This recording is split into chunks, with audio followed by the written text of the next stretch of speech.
উপদেষ্টা মণ্ডলীর দায়িত্ব কিন্তু উনি নিয়ে নিচ্ছেন। উনি যদি বলতেন ওনার কথা, তাহলে সেটা এক ধরনের কথা ছিল।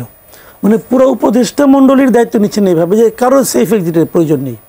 কিন্তু সেফ এক্সিটের যে কথাটা উচ্চারিত হয়েছিল নাহিদ ইসলামের কাছ থেকে প্রথম, তারপরে তারও আগে আপনার ডক্টর দেবপ্রিয় ভট্টাচার্য একবার কিন্তু একটা এই কথাটা বলেছিলেন। তারপর নাহিদ ইসলাম বললেন, তারপর সার্জিস আলম বললেন। তারা যে প্রসঙ্গে বলেছেন, আসিফ নজরুল সাহেব এই কথাটা বলার মাধ্যমে তাদের সমস্ত অভিযোগগুলিকে উনি কিন্তু অস্বীকার করলেন। উনি সকলের দায়িত্ব কিভাবে নিলেন এটা আমি বুঝতে পারছি না। এবং উনি কি সকলের ব্যাপারে গ্যারান্টি দিতে পারবেন? আমার মনে হয় উনি একটু মানে এটা অতি সরলকিত একটা মন্তব্য করেছেন, যেটা নাকি ওনার মতো লোকের কাছ থেকে আমি আশাই করি নাই। ওনার আপনি আমারটা জানেন না তো, আপনি আমার দায়িত্ব কি করে নেন? তো এগুলি তো হলো গিয়ে মানে অতি সরলকিত একটা মানে মন্তব্য নিয়ে করে পড়ছেন। পরিবর্তন কি আমরা দেখি নাই এই লোকগুলির মধ্যে? এই লোকগুলি কর্মকাণ্ড শোনেন। সেফ এক্সিট কি? আপনি টাকা মারলেন, এটি আপনার অপরাধ তা কিন্তু না। ওই যে পরের যে কথাটা উনি বললেন, ওই কথাটা বলি যে পুরো জাতির জন্য একটা সেফ এক্সিট দরকার। ওকে ফাইন, এই পুরো জাতির জন্য সেফ এক্সিটের তৈরি করার দায়িত্বটা কাকে দেওয়া হয়েছিল? ওনাদেরকে দেওয়া হয়েছিল। ওনারা গত 1 বছরে কি করছেন? এই প্রশ্ন তো উঠবে। গত 1 বছরে যে ভরসা করে আপনাদেরকে আমরা দায়িত্ব দিয়েছিলাম, সেই দায়িত্বের কতটুকু আপনারা পালন করতে পেরেছেন? কতটুকু বলেন? যদি না পারেন, আপনাদেরকে তো আমরা প্রশ্নের মুখে আনবো। এবং সেই প্রশ্ন থেকে আপনি কীভাবে বাঁচবেন এটাকে একবার চিন্তা করছেন? জাতির সেফ এক্সিট এই মুহূর্তে নির্ভর করছে এই উপদেষ্টাদের উপর। কারণ এই উপদেষ্টাদের আমরা ক্ষমতায় বসিয়েছি জাতিকে একটা সেফ এক্সিট দেখানোর জন্য। পারছে তারা? আপনার কাছে কি ওনারা শপথ করে দায়িত্ব নেন নাই?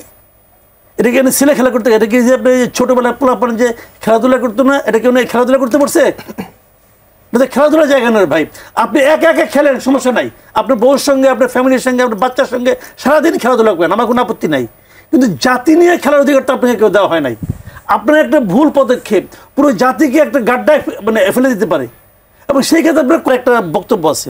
যেমন কয়েকদিন আগে আমি দেখলাম, কিছুদিন আগে এক সচিব, সাবেক এক সচিব, সে ঢাকা অফিসার্স ক্লাবের একজন বড় কর্মকর্তা, একসময় খালেদা জিয়ারও নাকি পিএসটিএস ছিলেন, পাওয়ারফুল লোক। উনি বললেন যে 8 জন উপদেষ্টার দুর্নীতির তদন্ত রিপোর্ট, গোয়েন্দা রিপোর্ট ওনার কাছে আছে। বলছে, বলে নিয়ে পরে চুপ হয়ে গেছে। চুপ হয়ে গেল কেন? কেউ বলছে না কেন? এটি তো প্রশ্ন। বলছে না এই কারণে আমি দুটা জিনিস দেখি।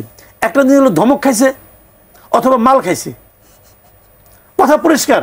উনি এটা বলে নিয়ে ব্ল্যাকমেল করার চেষ্টা করছে, ওরা টাকা দিচ্ছে, চুপ হয়ে গেছে। আমি এই সন্দেহটা করি, কারণ ধমক খাওয়া লোক তো সে না, কারণ সে তো বিএনপির সঙ্গে মানে কঠিনভাবে জড়িত। এবং যখন উনি বলেন তখন সবাই হাততালি দিচ্ছে। নাম বলে না কেন?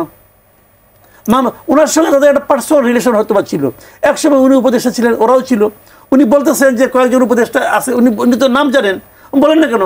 আপনার কাছে কে বড়, ওই পার্সোনাল রিলেশনটা বড় নাকি জাতির ভাগ্যটা বড়? কোনটা বড় আপনার কাছে? আপনি বলেন না কেন? নাকি নেগোসিয়েশন করতেছেন, নাকি ধমক খাইছেন, নাকি মাল খাইছেন? কি ভাই বলেন ভাই? এইগুলি হলো কি, যখন আপনি বলবেন, আপনি যখন পাবলিকলি বলবেন তখন পাবলিক শুনে ফেলাইলো। যখন পাবলিক শুনে ফেলাইলো তখন পাবলিকের মনে একটা সন্দেহ আপনি ঢুকাই দিলেন। এবং এই সন্দেহের মাধ্যমে পাবলিক সবগুলি লোককে সন্দেহ করতেছে এখন। এই সন্দেহের যদি কোনো কারণ না থাকে তাহলে তো আপনি অন্যায় করছেন। আর যদি কারণ থাকে সেটা আপনি বলবেন না কেন? নাকি এটা নিয়ে আপনি এখন দরদাম করতেছেন? এরা সংস্কার করতে যাচ্ছে, এই সংস্কারটা এখন ঝুলে গেছে এই কারণে যে এই সংস্কারের শুরুটাই ঠিক ছিল না। এবং শুরুর থেকে আমি বলছিলাম কেন ঠিক ছিল না। এবং শুরুর থেকে বললেই তো খারাপ হয়ে গেলাম ভাই। আমি শুরুর থেকে বলতেছি এটা ঠিক হবে না। দেখেন এখন কি হয়েছে, আমি একটা এক্সাম্পল তো বলেছিলাম আপনি। দেখেন এখন কি হচ্ছে, এটা কীভাবে বাস্তবায়ন করবে এটা নিয়ে আলোচনা হচ্ছে। প্রথমে আবদার উঠলো যে এটাকে সংবিধানের উপরে জায়গা দিতে হবে। তারপরে আরেকটা আবদার আসলো যে এটা নিয়ে কোনো আদালতে যাওয়া যাবে না। আমি তো একটা কথা সবসময় বলি যে নাথিং ক্যান গো আনচ্যালেঞ্জড, নাথিং। জনগণের কথা অনুযায়ী হবে। জনগণের কথা আপনি বুঝবেন কিভাবে? জনগণের কথা আপনি বুঝবেন নির্বাচনের মাধ্যমে, এর আগে না। যাই হোক, এখন কি হয়েছে, এখন তারা বলতেছে যে এটা নিয়ে একটা গণভোট করবে। খুব ভালো প্রস্তাব, আমার পছন্দ হয়েছে। আমার এনসিপির যে একটা প্রস্তাব ছিল আগে একই দিনে আপনার গণপরিষদ ইলেকশন, ওইটাও আমার পছন্দের ছিল। আমি যেটা বহুবার বলছি আমার এটা পছন্দ ছিল। এখন তারা গণভোট করতেছে। গণভোটের ঝামেলাটা দেখেন আপনি, আমি বলি আপনাকে তাহলে বুঝবেন। এই গণভোটটা কিন্তু প্রথম বিএনপি রাজি ছিল না। তাহলে বিএনপি মনে হয় অনুরোধে ঢেকে গেল, ঠিক আছে আমি গণভোট করব। কোন দিন করবেন? নির্বাচনের দিন করবেন। আরেকজন বলছে নির্বাচনের আগে হবে। গণভোটটা প্র্যাকটিক্যাল না, এটা আমি বলছি আপনাকে কেন প্র্যাকটিক্যাল না।